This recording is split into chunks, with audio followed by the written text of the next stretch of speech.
Hey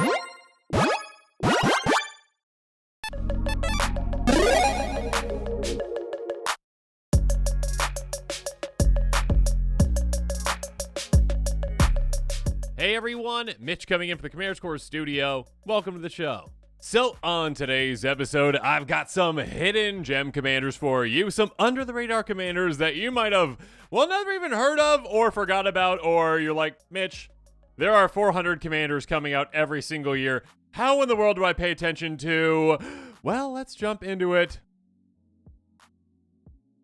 Starting off with Mahadi Emporium Master at rank 853 on EDH Rec.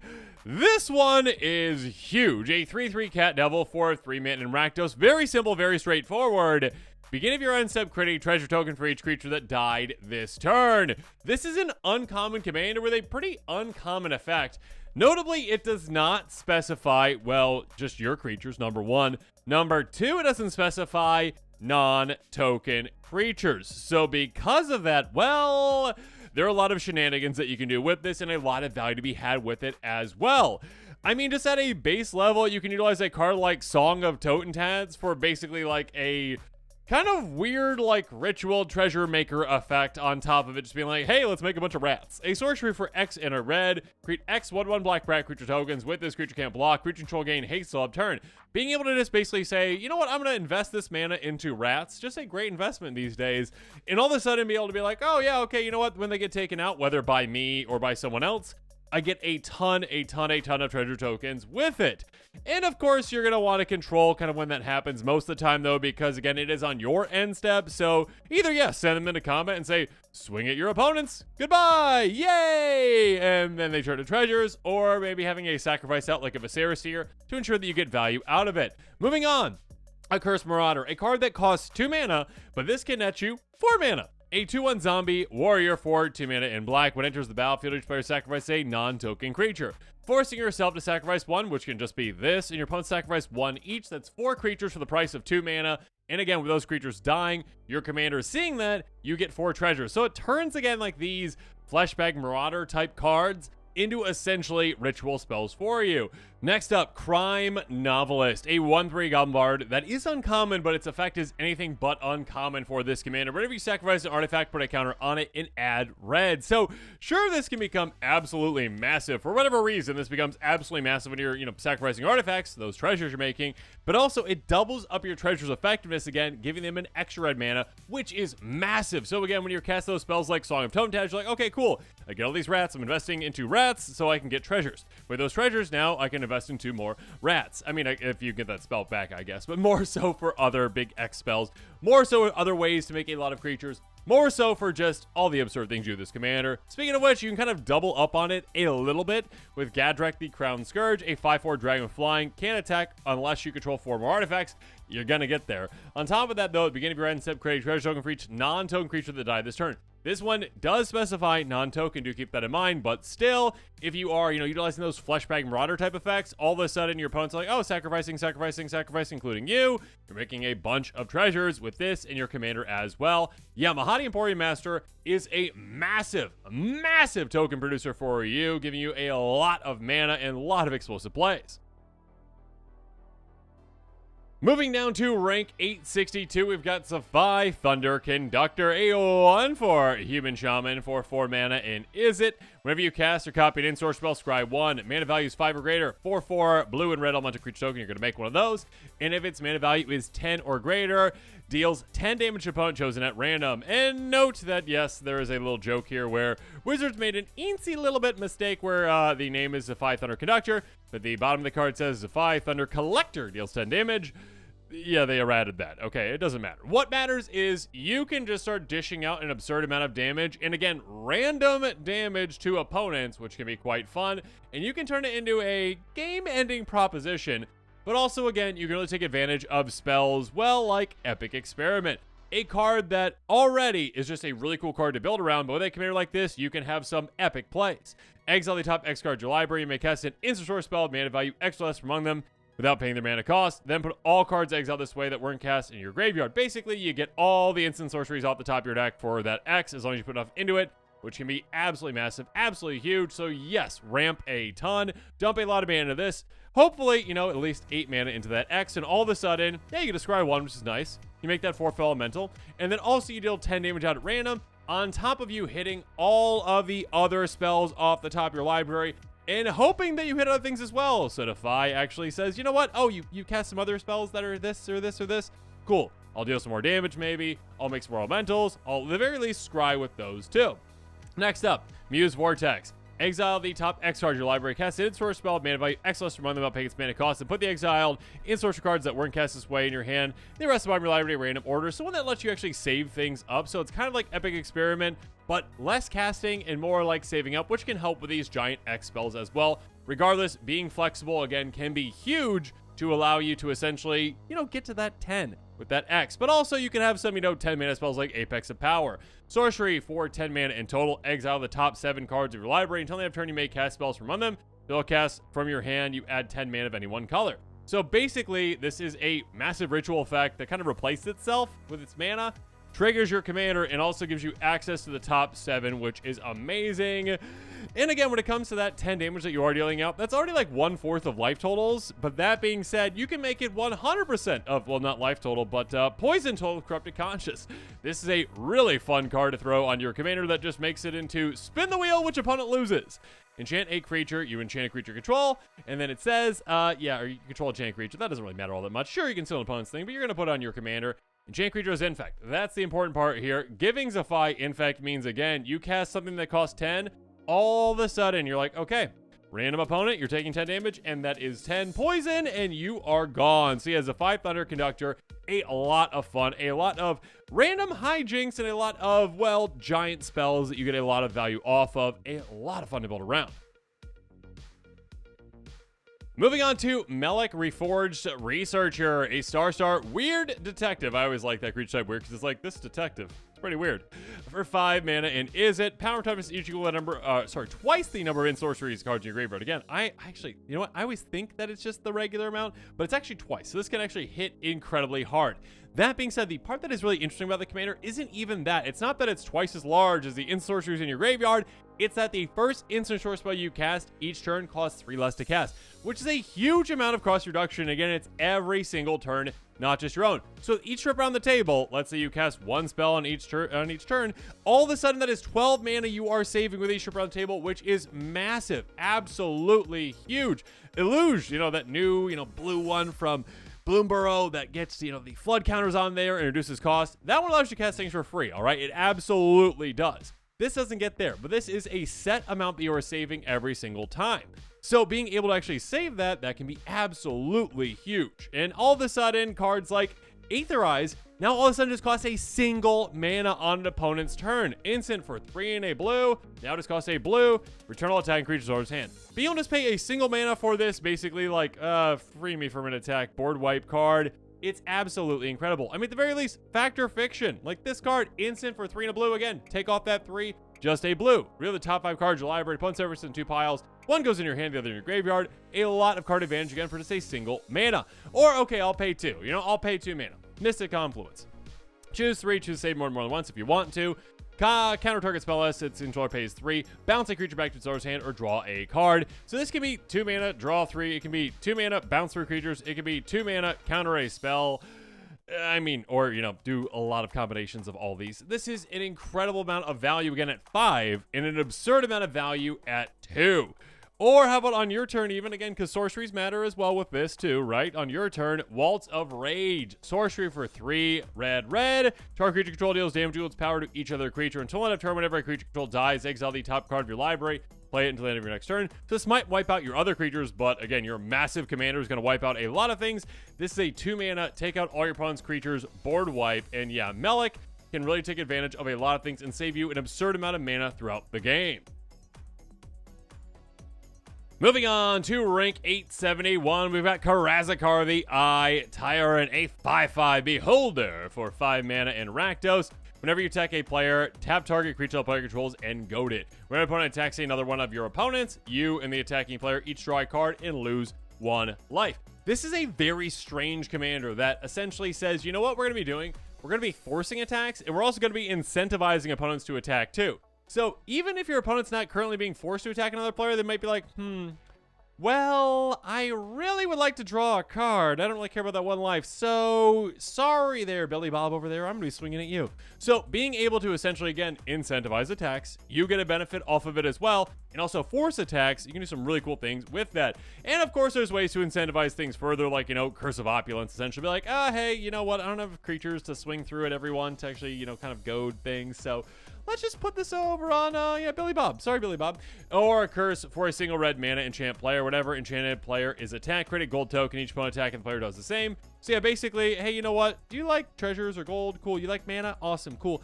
I do too. So let's attack that player and everyone gets them except for that player. Spectacular Showdown. Of course, there's plenty of great goad effects. And this is a really cool one that really has heavy implications on the game as well. Sorcery for 2 mana, but you can also overload it for 7. So yeah. Put a double strike counter target creature, then goad each creature that double strike counter put on it. So again, if you overload it, all creatures get double strike counter. So everyone's going to be hitting twice as hard. And of course, again, by forcing goads, well, that forces the issue right there, where all of a sudden you're going to be drawing a lot of cards, and also everyone else is going to be taking a lot of damage. Speaking of which, Vengeful Ancestor, a 3/4 Spirit Dragon with flying for 4 mana in red, enters the battlefield or attacks goad target creature. Whenever a goaded creature attacks, heals 1 of its controller. So again, really leaning heavy into that goad, forcing even more goads. And then also, now goads are very painful. How many times can I say goad? How about Alexios Demos of Cosmos, though? A 4/4 Human Berserker, 4 mana in red, trample, attacks each combat of Fable, can't be sacrificed, can't attack its owner. At the end of each player's upkeep, the player gains control of it, untaps, put a counter on it, gains haste till turn. So this gets more and more powerful as it attacks. It can't attack you, it has to keep attacking, and it's going to be getting you a lot of value throughout the game. Again, there's a lot of weird off-the-wall cards that can really work with this. And also, it's kind of like politic, but also goad, but also, yeah, random shenanigans. This card can be so much fun to build around. Moving on, I'm going to be completely honest, one that I completely forgot about, never really took seriously at the time, but looking back, my goodness, this is a lot of fun, so unique. A 4/4 Elf Warrior for 4 mana in Gruul. We've got General Marahult Els Dragon. I probably said that all wrong, but here we go. Whenever a creature you control becomes blocked, it gets +3/+3 until end of turn for each creature blocking it. That is very simple, very effective. It's kind of like Bushido-ish, but it's like basically, hey, you know what? You're gonna block me, I'm gonna become slightly larger. I get like a giant growth. And yeah, at a base level, that's nice, right? That makes your creatures getting blocked more difficult. And also, like, your opponent's team blocking creatures doesn't really happen all that well for them, because obviously they need bigger and bigger creatures to be able to team block, because if they just have a bunch of 1/1s, they can't do that. They can't just team block a bunch, with a bunch of 1/1s. If you got trample, you're going through anyways. So essentially, what's going to happen, though, is you can really make use of just weird, derpy cards like Taunting Elf. Like, Taunting Elf, all of a sudden, is a game-breaking card for you. A simple 0/1 elf for a single green mana. But it says, all creatures able to block it do so. So all of a sudden, again, you are swinging, and your opponent is like, oh no. I am forced to block with my army on that little 0/1 Taunting Elf. Oh no. All of a sudden, again, they block with their entire army. Let's say they've got 10 creatures, all right? All of a sudden, this gets +30/+30, because this is the most massive thing on the board now, because they had to block the entire thing, and you basically just board wipe one player. And if they had a bunch of, small, like, little tokens, like, say they have a go wide strategy, a token strategy, you probably just wipe their board, and your Taunting Elf is still alive. So, yeah, you can do a lot of cool things with that. With these kind of lore effects as well, you can take advantage of something like Infiltration Lens, which is so much fun. Equipment for a single mana, equip 1. Whenever equipped creature comes blocked by a creature, you may draw 2 cards. Here's the thing again with that lore effect, that's forcing blocks, and again, from a lot of creatures. In that example, you can draw up to 20 cards right there. I mean, in variables of 2, but yeah, you can draw up to 20 cards. So have fun with that. And of course, there's plenty of these lore type creatures out there, lore type effects. Also, Archetype of Aggression, a good card to take advantage of this pump effect as well. Creature control of trample, creatures both control lose trample, can never gain trample. So again, you swing, and all of a sudden, they've got to block, and especially those lore effects, they've got to block with a lot. Creature gets pumped a ton. A lot of damage is going to be getting through on them. Assembled Alpha, speaking of damage, a 5/5 Wolf. Whenever it blocks or becomes blocked by a creature, 3 damage that creatures, and that creature controller. Basically, hey, you know what? That creature is definitely get taken out. All right, no matter what, essentially. That's going to be like an extra 6 damage, just based on the pump effect, based on the extra 3 damage. And then on top of that, the creature who blocked that controller, that they're going to take a lot of lightning bolts to the face. So yeah, General Marholt Els Dragon, I am so sorry for kind of just, you know, shoving you off to the side. And I'm be like, yeah, you go away. There's much more interesting commanders out there right now.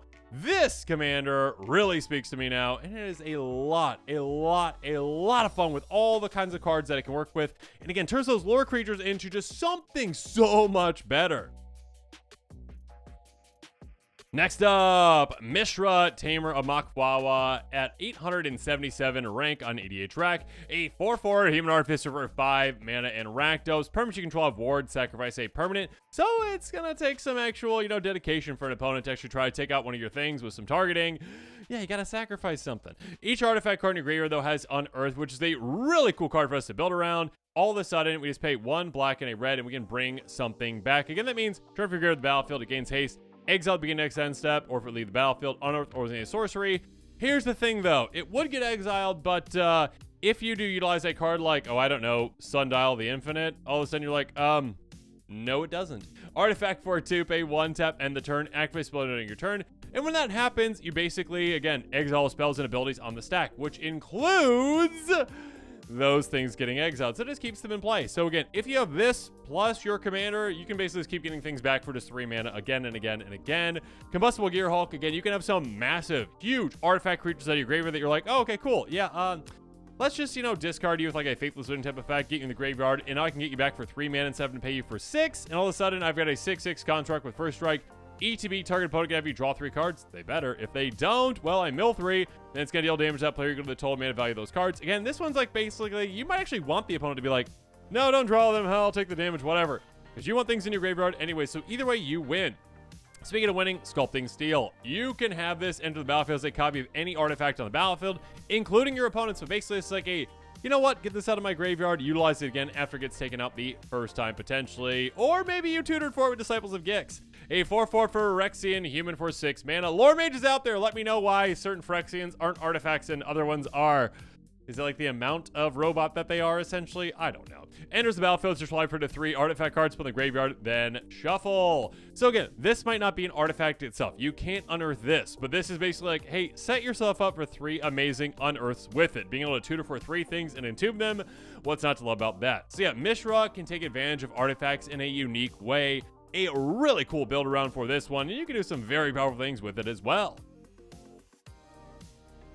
Next up, rank 883, Eloise Nephalia Sleuth. This commander can do super unique things, and also even a very broken thing that we'll get to here in a little bit. A 4/4 human rogue for 5 mana in Demir. Whenever a creature you control dies, investigate. Whenever you sacrifice a token, surveil 1. So a lot of value can be had, again, when your creatures die. If they are tokens, you get both. Again, you get to investigate and you get to surveil. And sometimes you can do that infinitely. Or, okay, you know, rules lawyers out there, not technically infinitely, but like a million times, whatever.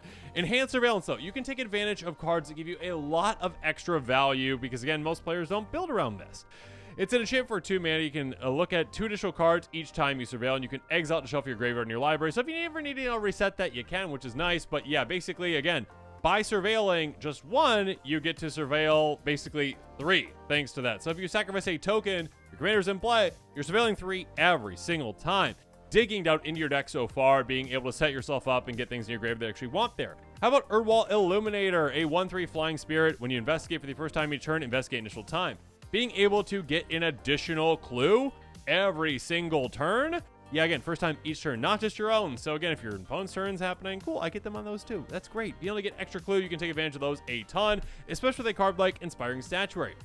Non-artifact spells you cast have improvise. So again, utilize those clues in different ways, not just from drawing, but being able to actually tap them and actually utilize them for mana for non-artifact spells, which can be massive, which might be Rise and Shine. A really cool card with an overload on it for 6. Target non-creature artifact you control becomes a 0/0 artifact creature. Put 4 counters on each artifact that became a creature this way. Basically, hey, you know these clues that I just have sitting around? All of a sudden, they are, well, a pretty sizable army of medium-sized monsters. Good luck opponents, but really good luck opponents because they're not going to be able to stop this if they don't have something to stop with it right away. March of the Machines, an enchantment for 4 mana in blue. Each non-creature artifact is an artifact creature with power toughness equals converted mana cost. Here's the thing. This turns your clues into creatures, which have power and toughness 0/0. So when you make a clue, it dies. And all of a sudden your commander says, well, a creature died, so I have to make a clue. Then it makes a clue, which is a 0/0, which dies again and again and again and again. And all of a sudden, you just have an infinite loop of clues that are creatures that die. And yeah, there are plenty of ways for you to win from there. But make sure you've got ways to win from there, because that is an infinite loop. So there you go. But again, a commander that can be built in that kind of a way where you're like, oh yeah, I've got black in the deck. I can tutor for that. I can make this little combo go if I really want to do that. Or I can really take advantage of other off-the-wall cards, make a really cool clue commander, and other ways to take advantage of those clues and artifacts too. Next up, rank 885, Miri Weatherlight Duelist. Now, this is a commander that does, predominantly see play as a cat tribal commander, and just because it is a cat itself, it doesn't really, say anything on it that's like, hey, you know what? Cats. A 3/2 cat warrior with first strike for 3 mana in Selesnya. Whenever it attacks, each opponent can't block with more than one creature this combat. As long as it's tapped, no more than one creature can be attacked. Attack you each combat. So basically, this is like, hey, you know what? If I'm swinging, only one blocker. If I'm already swung, then all of a sudden, only one person coming at, my controller. So being able to essentially say, you know what? Yeah, it can be cool in Cat Tribal, but there's also other ways to really take advantage of this in more of like a controlling kind of like, yeah, you know what? Only one creature at a time kind of strategy. First up, Survivor's Encampment. A simple land that you should throw into your deck. Again, it's a 2-color deck. You're completely fine with some of these utility lands. It taps for a colorless. Oh, darn. But also, tap and untap creature control, add 1 mana of any color to your mana pool. So being able to essentially be like, oh, okay, commander, you know what? It's not really a good opportunity for me to send you into combat right now with all the things on the board. So yeah, I'm just going to tap you down. And all of a sudden, I use it for mana, which is nice. That's nice. I can fix my mana with this. But yeah, you do that. You're a little tired. And all of a sudden, only one creature can come at me. So it's a good kind of like, not a ghostly prison type effect, but around that where it's like, okay, I'm going to pillow forward up a little bit, be able to protect myself. Also, you can take advantage of cards like Inquisitorial Rosette. It says, whenever equipped creature attacks, create a 2/2 white Asera's Warrior creature token with vigilance that's attacking, then attacking creatures gain menace until turn. Being able to say, okay, I'm swinging, I'm building up an army, and every time I'm attacking with my commander, yeah, you can't block my army that is coming through, because you can block my commander. Only one creature can block, right? But I guess you can, but you're not gonna be able to stop. Well, again, with a menace, you can't block my army. You can't block my army's not gonna be able to block. So you know what? All of a sudden, you're just like, you're getting hit again and again and again. You're getting these chunk effects that absolutely can build and build and build throughout the game. Speaking of which, Angel's Trumpet. Oh my goodness. Now, this one, you want to kind of make sure you have those like tap effects in the deck. Those, Glyphs of Duel, we'll get to that here in a second. Amazing card. But this one essentially says all creatures have vigilance. So again, your commander not being able to tap through combat, that's okay. We still have ways again to tap at instant speed. We'll utilize those, okay? At the end of each player's turn, though, tap all untap creatures they control that did not attack this turn. Angel's Trumpet deals 1 damage to that player for each creature tapped this way. Again, you might be investing heavily with certain strategies. If you go a little more Voltron with this commander, heavily into the one creature, right? The one Miri. Okay, cool. I'm investing heavily into that. But you know what? No, I don't really have any other creatures in play. That's fine. So all of a sudden, I am tapping my commander, with one of my ways to tap it. All of a sudden, yeah, opponents, hey, yeah, you can't attack me to tap your creatures. So, yeah, you're going to want to attack opponents, or they're going to get tapped and then ping you anyways. So being able to make it so that, again, you are not a target for your opponents because they literally can't swing at you with their army, that is a huge way to do it. Glyphs of Duel, again, another really controlling element that can be great for this commander when it's built in a control style build. Enchant for 4 mana in Selesnya, tap and untap creature control, tap target artifact or creature. So again, with that Angel's Trumpet example, even if you do have an army, you can be like, oh yeah, just tap all my creatures so I don't get punished for them attacking essentially or not attacking, and all of a sudden, yep, tap you down. So being able to do that, you can do a lot of exciting things with it. Yeah, Miri Weatherlight Duelist again. Yes, you can build Cat Trial. You can build it whatever you want to build it. But this is a commander that I do think some people kind of underestimate just as how interesting it can be as utilize a bunch of tap effects in different ways, and all of a sudden use it as a more of a controlling element. Moving on, I feel like this always happens with companions. Rank 896 for Jagan the Wellspring. For the vast majority of companions out there, they get underrated because players just see them as companions and not as an option to actually utilize as a commander. Jagan is a very cool commander. It's very simple, very straightforward, but it can be utilized in unique ways too. 5/5 Elemental Elk for 5 mana in Gruul, but not because, well, it has tap and Wooburg, so it's a 5-color commander. This mana can't be spent to pay generic mana cost. Just first up there, Gruul decks out there. Do you feel like you were kind of yeah, like shortchanged a little bit for not having an option for companion. I mean, obviously, is it as well because it's banned for Lutri, and then Azorius as well because that one can't be used in commander in that way too.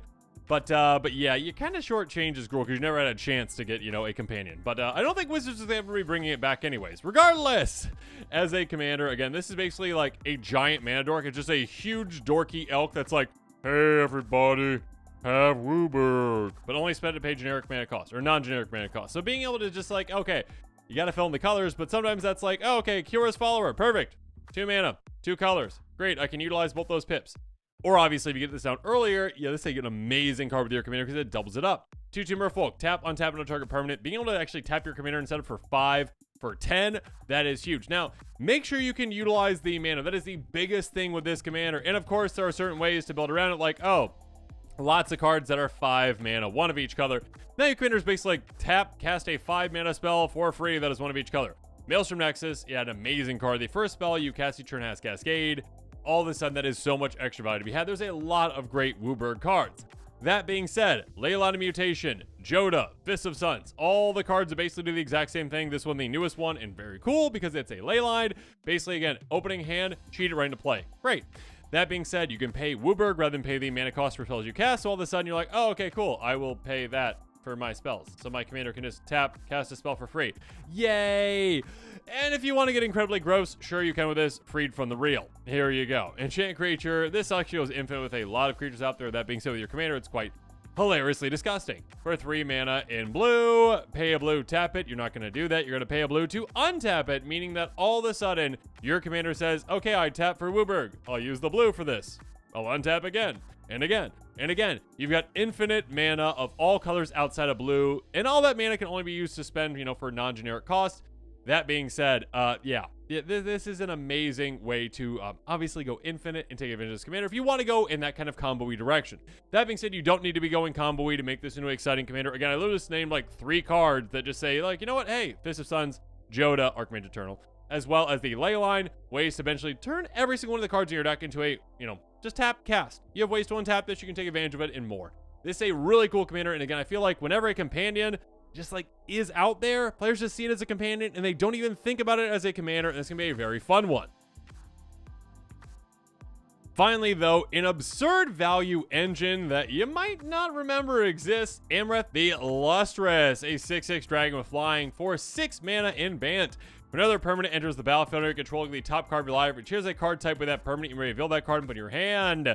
Rank 897 according to EDH Rec.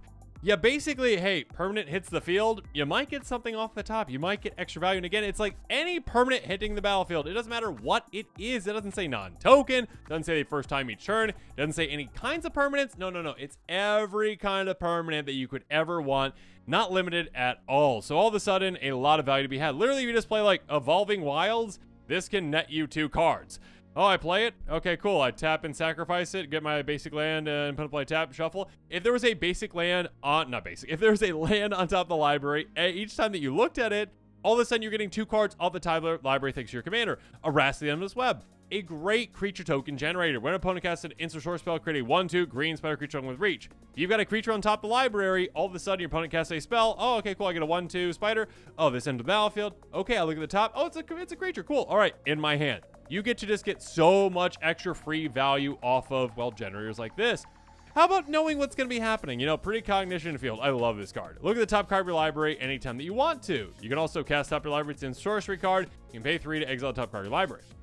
Essentially, this is a way to say, you know what? I know what's on top of my library. I know what order to play things. Like, again, if you're on your turn and you're like, okay, I've got creatures in my hand, I've got lands in my hand, I can do whatever order of things I want to do. I look at the top card of my library. If it's a land, okay, I'll play a land first. Awesome, I drew that land off the top of my library essentially, or didn't draw, but you know, you put in your hand with your commander's effect. All of a sudden, okay, next up, oh, look, it's a creature. Now I'll play my creature. If you had done that in the opposite order, you're not going to be getting as much value, essentially. So being able to know what's on top can be massive. And of course, being able to exile things off the top of your library or cast in sorceries can help get rid of things off the top that you wouldn't be able to hit. And of course, Yorion, Sky Nomad, or any mass blink effect can be incredible with this as well. Again, a companion that actually I mentioned earlier, but can't be a companion in Commander. Flying, enters the battlefield, exile any number of other non-land permanents you own and control, return those cards to the battlefield at the beginning of the next end step. Being able to just be like, okay, enter the battlefield, massive blink effect, all these things come back into play, and all of a sudden it's like, oh, okay, got some enchantments coming into play, got some creatures, artifacts, whatever they are, be able to be like, okay, cool, they all come into play. What's on the top of the library? Hit a bunch of things, and all of a sudden just draw an absurd amount of cards. So again, Amth the Lustrous can get an absurd amount of cards for you. So much value to be had, and a cool color combination that can really take advantage of it in the best way. And with that, this episode is coming to a close. Comment below with your thoughts on it. And of course, as always, thanks again, and have a good one.